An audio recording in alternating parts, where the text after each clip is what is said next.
করবেন না। কি করবেন না বলেন? কিয়ামতের ওই কঠিন ময়দানে আমাদের হিসাব দিতে হবে কার সামনে দাঁড়িয়ে? আল্লাহর সামনে আমাদেরকে প্রথম সঞ্চয় দেওয়া যাবে একা একা। আকুল্লুহুম আতিহি ইয়াউমাল কিয়ামাতি ফারদা। কিয়ামতের এই কঠিন ময়দানে কোনো বাবা থাকবে না, কোনো পীর থাকবে না, কোনো আলী থাকবে না, কোনো নেতা থাকবে না, কেউ থাকবে না। প্রথম স্টেপে এক নম্বর আল্লাহর সামনে আপনাকে দাঁড়াতে হবে সিরেফ একা একা। আল্লাহর সামনে দাঁড়িয়ে আপনাকে হিসাব দিতে হবে। প্রিয় ভাইরা আমার, আমলনামার হিসাব সেদিন আপনার কাছে দিতে হবে। আল্লাহ রাব্বুল আলামিন বলেন, ইকরা কিতাবাকা কাফা বিনাফসিকাল ইয়াউমা আলাইকা হাসিবা। কিয়ামতের এই কঠিন ময়দানে বান্দা তোমার আমলনামা তোমার হাতে আমি দিয়ে দেবো।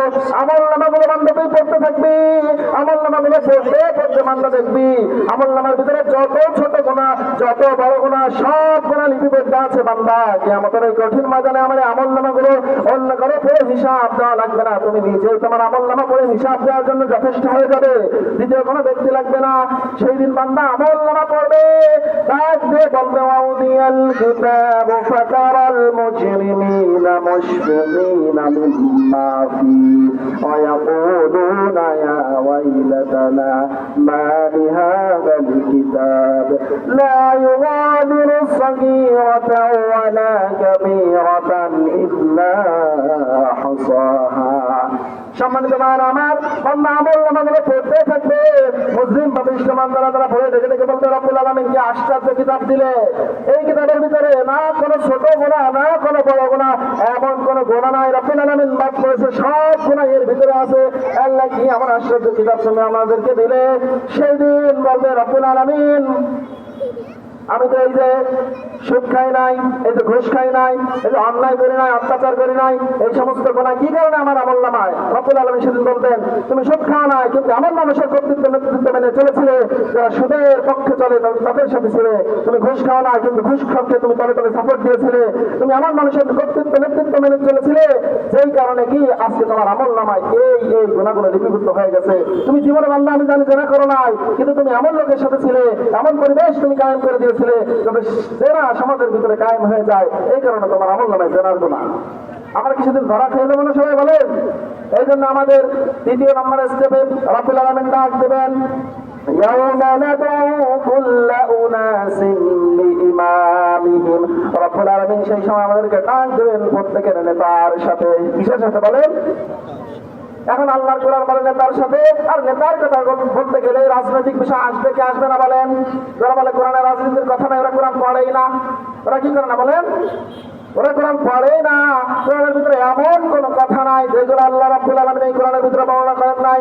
কোরআনের ভিতরে অর্থ ব্যবস্থা কিভাবে চলবে, সমাজ ব্যবস্থা কিভাবে চলবে, সংসদ ব্যবস্থা কিভাবে চলবে, রাষ্ট্রীয় আইন কিভাবে চলবে, পররাষ্ট্রনীতি কিভাবে চলবে, সচিবালয় কিভাবে চলবে, সংসদ ভবন কিভাবে চলবে, দেশ গ্রাম মহল্লা পাড়া রান্নাঘর থেকে শুরু করে পারিবারিক জীবন, আন্তর্জাতিক জীবন, সমস্ত জীবন কিভাবে চলবে রাব্বুল আলামিন কোরআনের ভিতরে সুন্দর করে বর্ণনা দিয়েছেন। আর এই সরের চাল খুঁজেই পায় না, ওরা তো কোরআন পড়েই না, পাবে কি?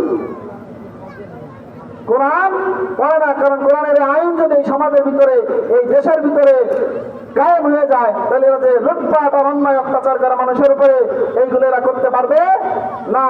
এই জন্য কিন্তু এরা কি করে? ইসলামের বিরুদ্ধে চারণ করে, কোরআনের বিরুদ্ধে চারণ করে। বলে কি আমরা কি নামাজ কালাম পড়তে তোমাকে মানা করি নাকি? নামাজ কালাম পড়বেন, আল্লাহ বিল্লাহ করবেন, ঠিক আছে, খালি ভোটটা আমাকে দেবেন। মানে তোমাকে ভোটটা দেয় আর শয়তানগিরি যত আছে যেটা আগাম দিনাম করো, ঠিক আছে? ভাইয়ার আমার, আমরা এই দেশে আর কোন ইসলাম বিদ্বেষী, ইসলাম বিরোধী যারা আছে তাদেরকে দেখতে চাই না। যারা কোরআনের পক্ষে, যারা ইসলামের পক্ষে, আমরা চাই এই দেশের নেতৃত্ব কর্তৃত্ব যেন তারাই আসে। আল্লাহ রাব্বুল আলামিন আমাদেরকে কবুল করুক, বলি আমিন। সম্মানিত ভাইরা আমার, এই যারা রহমানের বান্দা যারা হবে, তারা এক নম্বর হচ্ছে বিনয়ী হবে, অহংকারী হবে না। কি হবে বলে? বিনয়ী হবে। ওয়াইবাদুর রহমানিল্লাযীনা ইয়ামশুনা আলাল আরদি হাওনা। তারা জমিনের ভিতরে দম্ভ করে চলবে না, তারা হবে বিনয়ী, তারা হবে নম্র, তারা হবে ভদ্র, তারা হবে মুত্তাকি, তারা হবে পরহেজগার, তারা হবে তাকওয়াবান। আর যারা তাকওয়াবান হবে, যারা মুত্তাকি হবে, রব্বুল আলামিন তাদেরকে দুইটা জান্নাত দান করবেন। বলি সুবহানাল্লাহ। আল্লাহ রাব্বুল আলামিন বলে, ওয়ালিমান খাফা মাকামা রাব্বিহি জান্নাতান ফাবিআইয়ি আলাই রাব্বিকুমা তুকাযযিবান। আল্লাহ রাব্বুল আলামিন বলেন, বান্দা জানো জানো তুমি যদি আল্লাহকে ভয় করে চলো আমি রব্বুল আলামিন খুশি হয়ে তোমাকে 2টা জান্নাত দান করব। সুবহানাল্লাহ। আমার এই জন্য যারা খাঁটি বান্দা, যারা আল্লাহ, যারা নম্র, যারা ভদ্র, যারা আল্লাহকে ভয় করে, যারা মুত্তাকি বান্দা, এদেরকে এই তাকওয়াবান বান্দাদের জন্য আল্লাহ রাব্বুল আলামিন কয়টা জান্নাত দান করবেন? 2টা জান্নাত দান করবেন। তাহলে আমরা বিনয়ী হব তো ইনশাআল্লাহ? বিনয় আচরণ করবো আমরা আমাদের মুরব্বীদের সাথে, আমাদের পিতামাতার সাথে, আমাদের বড় ভাইদের সাথে, আমাদের বোনদের সাথে, আমাদের যারা আত্মীয় স্বজন আছে তাদের সাথে আমরা বিনয় কি করবো? আচরণ করবো। রাজি আছি তো আমরা ইনশাআল্লাহ? আমরা কাউকে কষ্ট দিব না, আমরা কারোর সাথে খারাপ আচরণ করবো না। কারণ আমাদের আদর্শ মুহাম্মদ সাল্লাল্লাহু আলাইহি ওয়াসাল্লাম, তিনি ছোট ছোট বাচ্চাদেরকে স্নেহ করতেন, বড়দেরকে শ্রদ্ধা করতেন। আল্লাহ হাবিব সাল্লাল্লাহু আলাইহি ওয়াসাল্লামের একটা হাদিসই আছে, যে ব্যক্তি ছোটকে স্নেহ করে না, বড়কে সম্মান করে না, তাজিম করে না, শ্রদ্ধা করে না, এবং আলেমকে যে ব্যক্তি তাজিম করে না, বিশ্বনবী বলেন সে আমার উম্মত নয়, সে আমার দলভুক্ত নয়। এই জন্য আমাদেরকে ভদ্রতা শিখতে হবে, আমাদেরকে নম্র হতে হবে। এখনকার ছেলেপেলে এদের রক্ত একটু গরম বেশি, অনেক যুবক ভাইরা আছে আমার প্রিয় ভাইরা, আমরা যাই করি আমরা যেন কখনো মুরব্বীদের পর তো আমরা কি করি না নেই। প্রিয় ভাইরা, জীবনে যদি সাকসেস হতে চাই, জীবনে যদি সফল হতে চাই, জীবনকে যদি ডেভেলপ করতে চাই, উন্নত করতে চাই, তাহলে অবশ্যই আমাদেরকে মুরব্বীদের বাপ মায়ের দোয়া নিতে হবে। তাদের সাথে যদি আমি অভদ্র আচরণ করি, তাদের সাথে যদি আমরা খারাপ আচরণ করি, তাহলে কি তারা আমাদের উপরে অটোমেটিক্যালি নারাজ হয়ে যায়। তাই দোয়া কি কারোর কাছে চাই নেওয়া যায়? বলেন, দোয়া হচ্ছে মনের ব্যাপার। কিসের ব্যাপার বলেন?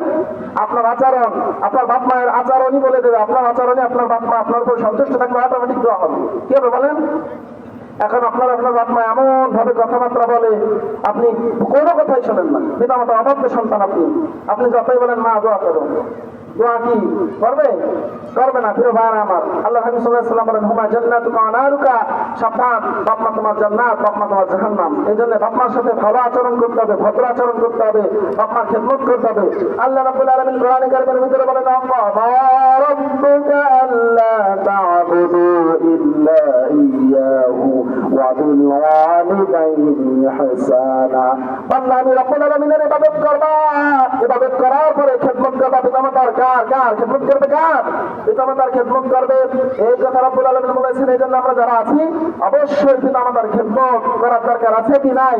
অনেক কুলাঙ্গার সন্তান আছে যিনি কি করেন? বাপমার খেদমত করেন না, বাপমার সাথে খারাপ ব্যবহার করেন, বাপমার সাথে উগ্র মেজাজে কথা বলেন, অভদ্র আচরণ করেন। প্রিয় ভাইয়েরা আমার, আপনি আমল যাই করেন আপনার ফলাফল জিরো। ফলাফল কি বলেন? আপনি বাজারে যদি যান একটা ব্যাগ নিয়ে, ব্যাগের তলা যদি ছিঁড়া থাকে, আপনি মাছ, তরকারি, গোশ যা কিছুই কেনেন, থাকবে ব্যাগের ভিতরে? বলেন, সবচেয়ে পড়ে যাবে কিনা? পড়ে যাবে না? আপনার বাবা মা এমন একটা ফাউন্ডেশন, বাপ মারে কষ্ট দেন, দুঃখ দেন, আপনি যদি কাবা শরীফের ভিতরে যায় গেলে আপনারও কান্নাকাটি করবেন, আল্লাহ মাফ করবেন, বাপ মাফ করো না পর্যন্ত। প্রিয় ভাইরা আমার, সম্মানিত ভাইরা আমার, এই জন্য আমাদের পিতা মাতার সাথে ভালো আচরণ করতে হবে। আল্লাহ সুবহানাহু ওয়া তাআলা আমাদেরকে কি করুন? তৌফিক দান করুন। এই জন্য আল্লাহ রাব্বুল আলামিন বলেন যারা ভদ্র হবে, বিনয়ী হবে, এরা রহমানের বান্দা। কার বান্দা বলেন? রহমানের বান্দা। ওয়া ইবাদুর রহমানিল্লাযীনা ইয়ামশুনা আলাল আরদি হাওনা ওয়া ইযা খাতাবাহুমুল জাহিলুনা ক্বালু সালামা। আর রহমানের বান্দার একটা গুণ কি তোমরা জানো? রহমানের বান্দার দ্বিতীয় নম্বর গুণ হলো যখন কোন লোক তাদের সাথে অভদ্র আচরণ করতে আসে, ঝগড়া ফাসাদ করতে আসে, খারাপ ভাবে তাদের সাথে লাগতে আসে, তখন তারা বলে ক্বালু সালামা, তোমার উপরে শান্তি বর্ষিত হোক, আসসালামু আলাইকুম। তারা ফিতনা এড়িয়ে চলে, তারা ফিতনার ভিতরে কি যায় না। এখন আমাদের সমাজে ফিতনা বাঁধানোর লোক বেশি না ছাড়ানোর লোক বেশি? বলেন, যদি শোনে যে ওই জায়গায় কোনো কিছু হয়েছে, মোটামুটি ওই জায়গায় টাইট মেরে যতখানি লাগানো যায়, ঠিক আছে, বলে যা আমি আসি, এখনই যে বাড়ি দিয়ে আসবি, তোর লাঠি দিয়ে ওইখান লাগে কেস কামলা, থানা মামলা, যা সামলার লাগে আমি আসি। এরকম সমাজ দেখাতে আমাদের দেশে আসলে নাই। অথচ নবীর যারা খাঁটি উম্মত, আল্লাহ যারা খাঁটি বান্দা, তারা সবসময় কি করবে? বিবাদ মীমাংসা করে দেবে। কি করে দেবে বলেন তো? মীমাংসা করে দেবে। কিন্তু আমাদের ভিতরে দেখা যায় বিবাদ মীমাংসার চাইতে এই লাগালাগির স্বভাব বেশি। কিন্তু রহমানের যারা বান্দা হবে, তারা যখন তাদের সাথে কেউ অভদ্র আচরণ করতে আসবে, ঝগড়া ফাসাদ করতে আসবে, মারামারি কাটাকাটি যাই করতে আসুক, তখন তাদেরকে বলবে আসসালামু আলাইকুম, আপনার উপরে কি হোক? শান্তি বর্ষিত হোক। ওয়াল্লাযীনা ইয়াবিতুনা লিরাব্বিহিম সুজদান ওয়া কিয়ামা। আর রহমানের বান্দারা একটা গুণ কি জানো? আল্লাহর খাঁটি বান্দা যারা, তারা হচ্ছে রুকু করে আর সিজদা করে। সুবহানাল্লাহ। 5 ওয়াক্ত নামাজে সিজদা দেয় কাকে? আর ধরে কাকে? আল্লাহ ছাড়া কাউকে সিজদা দেওয়া যাবে? কোন বাজারে, বাজারে, আস্তানায়, গাছপালায়, পাহাড়ে, কাছে নিচে কোন জায়গায় সিজদা দেওয়া যাবে? একজন সিজদা পাবে, তিনি কে? আল্লাহ। অথচ আমাদের দেশে দেখা যায় অনেকে মাজারে যে ধর্ণা ধরে সিজদা দেয়, মাজারের ভিতরে যে কান্নাকাটি করতেছে, আল্লাহ একখান দাও, কি দাও? সন্তান দাও। ওই মাজারে যে ব্যক্তি শুয়ে আছে, সন্তান দেওয়ার মালিক ওই ব্যক্তি? সন্তান দেওয়ার মালিক কে? আল্লাহ রাব্বুল আলামিন বলেন, হুয়াল্লাযী ইউসাউwiruকুম ফিল আরহামি কাইফা ইয়াশা।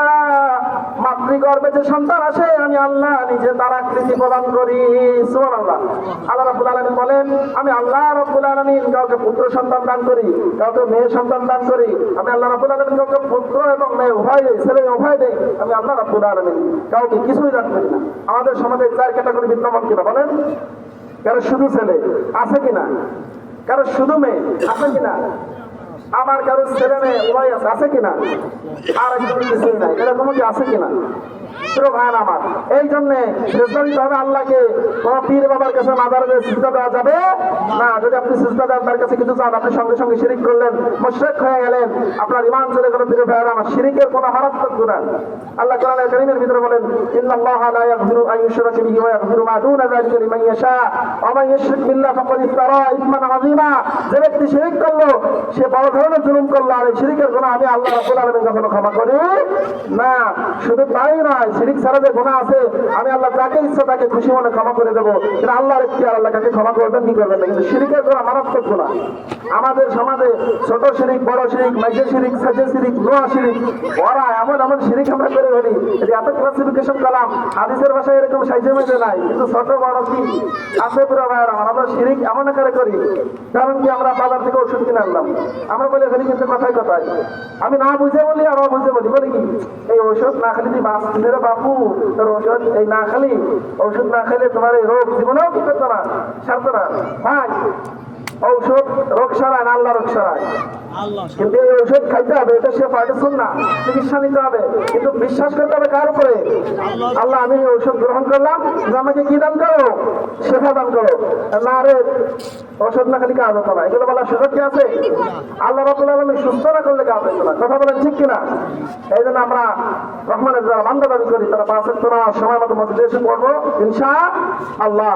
যে কথাগুলো বললাম, সম্মানিত ভাইরা আমার, 7টা আজান। আর আমার ঠিকানা আছে, আমি আলফাডাঙ্গাতে থাকি। এখানে আমাদের যে স্যার প্রধান যিনি আলোচক ওয়াহিদুল ইসলাম সাহেব, উনি স্যার আমাকে পাঠালেন আলোচনা করার জন্য। প্রিয় ভাইরা আমার, এখানে যে কথাগুলো বললাম, আল্লাহ সুবহানাহু ওয়া তাআলা আমাদের প্রত্যেককে আমলগুলো করার তৌফিক দান করুন, পড়ি আমিন। যে কথাগুলো ভুল হয়েছে, মিস ইনফরমেশন যেগুলো গিয়েছে, আল্লাহ রাব্বুল আলামিন যেন আমাদের মেমোরি থেকে এগুলো ডিলিট করে দেয়, পড়ি আমিন। সঠিক সহি যে কথাগুলো হয়েছে, এগুলো আমাদের মেমোরিতে যেন আল্লাহ সেভ করে দেন, আমরা যেন আমলগুলো করতে পারি। আল্লাহ আমাদের নাজাতের জরিয়া হিসেবে মাহফিল খানাকে কবুল করুক, সবাই পড়ি আমিন। বারাকাল্লাহু লানা ওয়া লাকুম ফিল কুরআনিল আযীম। আসসালামু আলাইকুম ওয়া রাহমাতুল্লাহ।